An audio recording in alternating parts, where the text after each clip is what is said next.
Hello বন্ধুরা, আজ আমি আলুর পুর ভরা পুলি পিঠে বানাবো। তার জন্য আলুটাকে সেদ্ধ করে নিয়েছি। এবার আলুটাকে ভালোভাবে ম্যাশ করে নেব।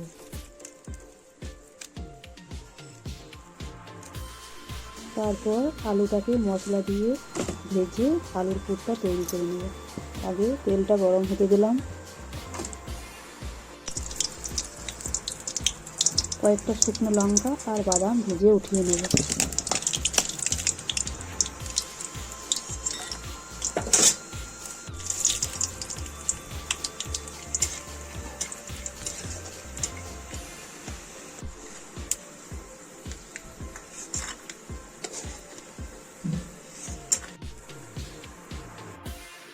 এবার জিরে ফোড়ন, আদা বাটা,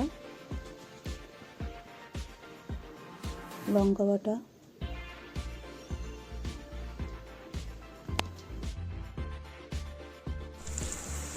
হলুদ, লবণ, জিরে গুঁড়ো, ভাজা গুঁড়ো দিয়ে ভালো করে ভেজে নেব।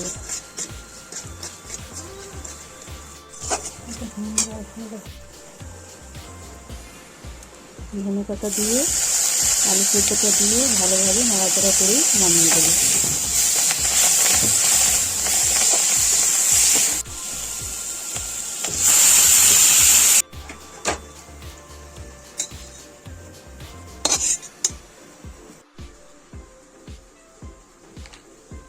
ভেজে রাখা শুকনো লঙ্কা আর বাদামগুলো দিয়ে ভালোভাবে মাখিয়ে নেব।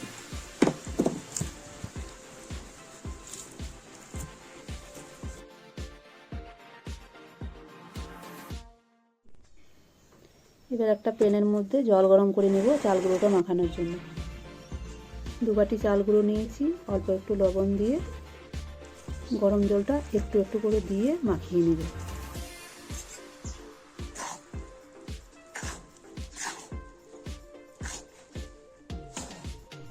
মাখানো হয়ে গেল।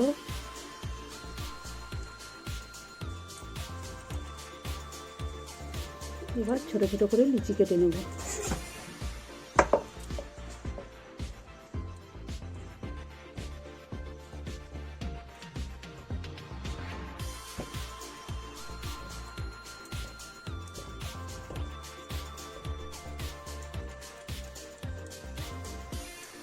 একটু শুকনো গুঁড়ি নিয়ে নিয়েছি, হাতে যাতে চিটিয়ে না লাগে।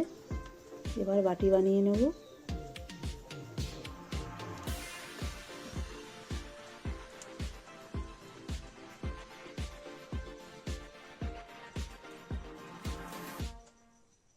এভাবে বানিয়ে আলুর পুরটা ভরে নেব।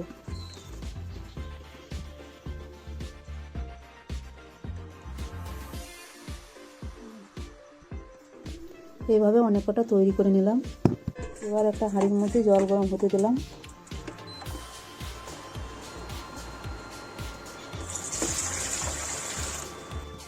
জলটা ফুটে আসলে এবার একটা ছিদ্র বাটি বসিয়ে দেবো ওর মধ্যে। এইভাবে পিঠেগুলো দিয়ে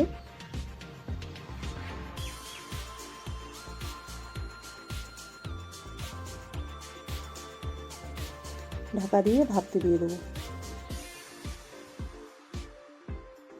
10 মিনিট পর পিঠেগুলো ভেপে এসেছে। এবার ঠান্ডা জল দিয়ে নামিয়ে নেব।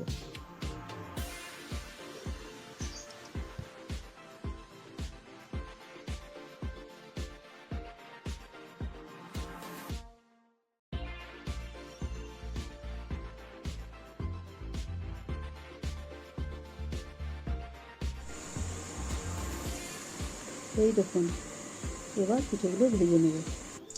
এবার একটা কড়াইয়ে তেল দিয়ে শুকনো লঙ্কা আর 5 ফোড়ন দিলাম।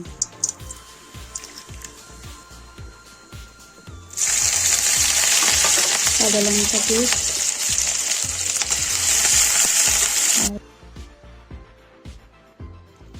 হলুদ, ভাজা গুঁড়ো,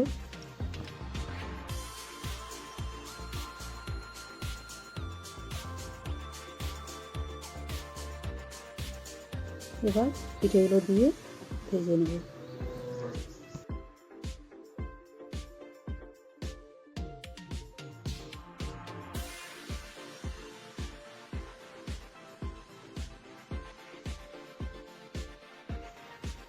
অল্প একটু লবণ দিয়ে নাড়াচাড়া করে নামিয়ে দেবো।